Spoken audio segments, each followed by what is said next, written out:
Welcome. My name is Jeremy O'Connell, and I'm the lead or head programmer for the Connect2SSH Bash utility.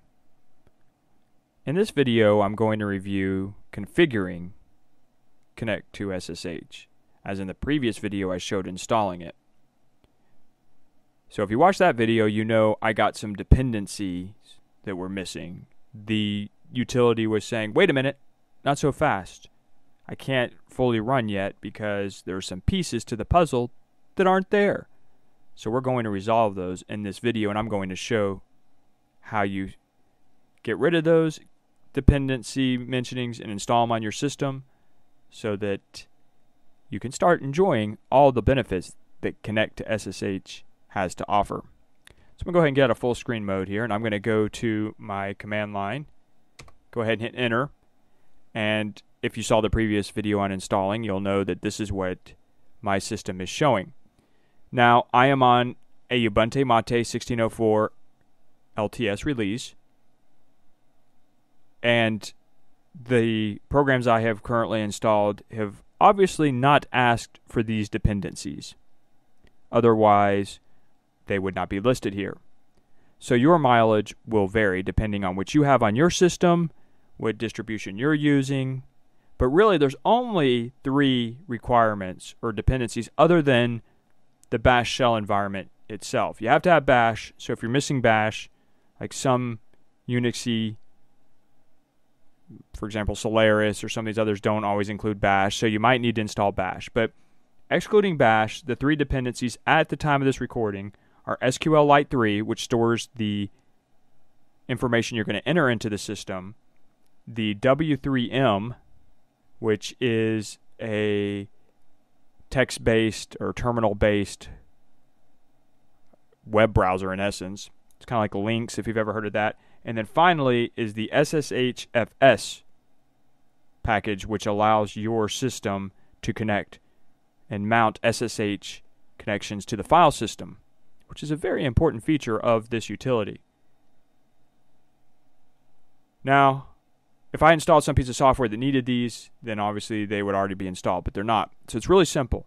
As I said, I'm using Ubuntu Mate, so I'm going to follow the instructions for Debian Ubuntu. Now, I tried to include the common Linuxes because most servers are going to be running a Linux distribution, although Unixes like FreeBSD are gaining in popularity. And I also try to include Red Hat because that's another big one.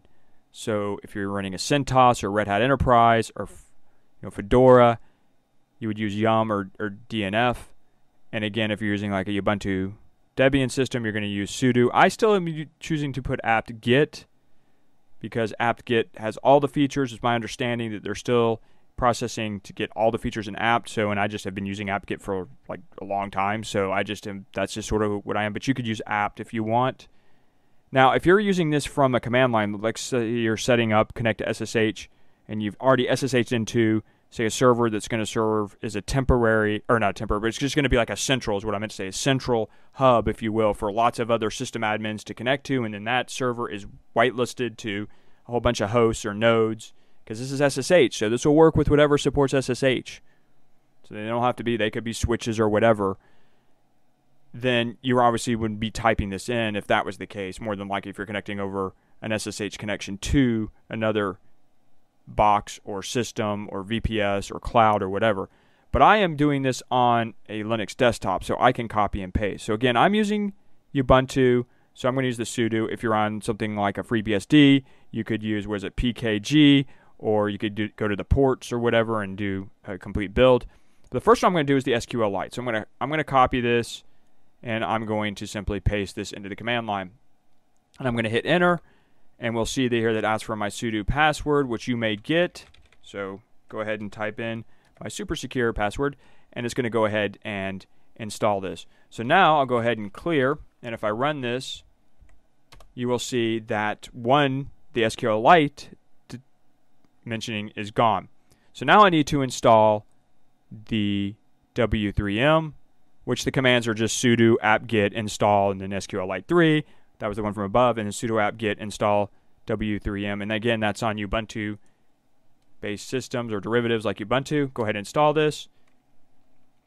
And we have installed all the dependencies. So now if I go ahead and clear this, Connect2SSH should run.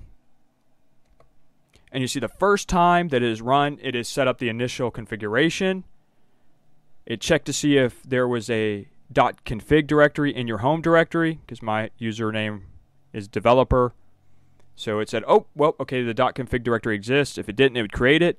And then you can see here it created the Connect2SSH directory inside the .config directory. Then it created a config file. That was created, and then initialized the database. So it set up the SQLite database. All these were successes, and then installation was complete. And now it's asking to enter a valid command. So if we go ahead here, you can see here we can get Connect2SSH help. I'm going to go ahead and clear this. I'll run Connect2SSH again. And now we don't get all the the starting and initializing information. We just get the action, and we can see the help here. So if I go ahead and I'll just run this, Connect2SSH help, and you will see here we get a list of actions. I do have to scroll up a little bit here because it does give a fair amount of information here. So you can see here the command lines. I'm not going to review all this in this video. That's not the point. I just wanted to show it running. Now, that's it. You're done. If you're just an average user, you can start going to the next video. You're done. But I want to continue this just for a moment because I want to mention an extra feature in Connect2SSH. I tried to set this up to be as configurable as possible. And so if you're one of these users, you may appreciate this. The Connect2SSH system, when you enter in entries for servers or nodes, or they could be switches. Again, it's just whatever uses SSH. So it could be a switch, it could be a NAS, it could be a full server. You could have some free BSD servers. You could have some wherever, it doesn't matter, Linux boxes, doesn't matter, whatever, SSH based. It creates and it stores this information in SQLite database. That's why SQLite 3 is required. It puts this, let's go ahead and look at this. I'm just going to use the GUI here to show you. Now we can't see this because it puts it in the .config directory. That's hidden. So let me do Control-H so that we can view hidden files and directories. If we go to, now I'm in my home user, so it's /home/developer for me. Developer would be replaced with your username. I'm going to go into .config directory, and you will see now we have a Connect2SSH. If I click on this, you'll see there's two files here. An actual additional file will be created when we start using it because of the no hangup. So no hangup file goes into here, but that's it. In the future versions, maybe additional files, but I'm not going to ever have the system creating lots of files. Just keep it minimal here. So there's the Connect2SSH.db or library, or well, database really, for Connect2SSH. So all the information you use is your user is going to go in there. When you add servers, when you add usernames, things like that, is going to go into this database name. But let's say you're a company or you're an individual that's like, that doesn't work for me.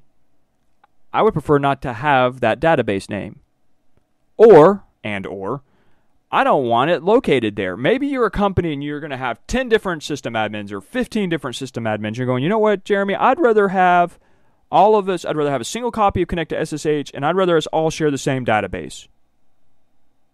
That is something you can change. You see this config file here?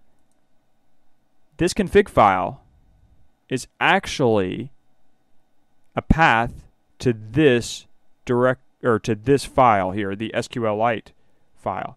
So if I open up in the text editor, you will see here we get db _ file _ path, and then we get the full path with the name of the database here, which is an SQLite database. From the command line, see where I am here. If I go into config, I go into Connect2SSH, I ls this, I can cat this file, and you will see that we get the full path with the database file. So all you have to do, if you say, doesn't work for me, Jeremy, I want this somewhere else.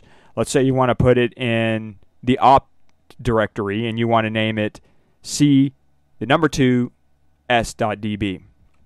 So let's do that. I'm going to go ahead and copy the config file, make a backup copy, and then let's copy that here. So if I then edit this config here, I could go here and I could say, nope, don't want this there. I'm going to insert and say we're going to put this in the opt directory. I want it to be c2s.db, put in between quotes, delete the rest of that, save that out. Now if I cat that config, you will see that that's where Connect2SSH is going to. So now I actually would have to move. In this case, I would have to, if I ls this directory, I would have to then rename the Connect2SSH. I'd have to do this. I'd have to rename this. I'd have to say move this to Connect2SSH, and then I'd have to move this to actually reflect the name I had put, like that. And then I'd actually have to move this into, you do like, we'd have to do sudo more than likely. And you have to watch permissions, but you get the idea. So then I'd have to move this in there into opt. But now, when the developer runs this, when the developer user, this is me, I mean, if the user was, Joe or Frank or Jeremy or Roger or whoever, then when I run this as the user, it's going to go to that opt directory. And in this case, it's going to look here for this SQLite database name. So that is how you move it. Now, this is an advanced concept. If you want to do this, most individuals, I don't think are going to need this. So if you are actually someone who listened to this and you're sitting there going, what did I just watch? Huh?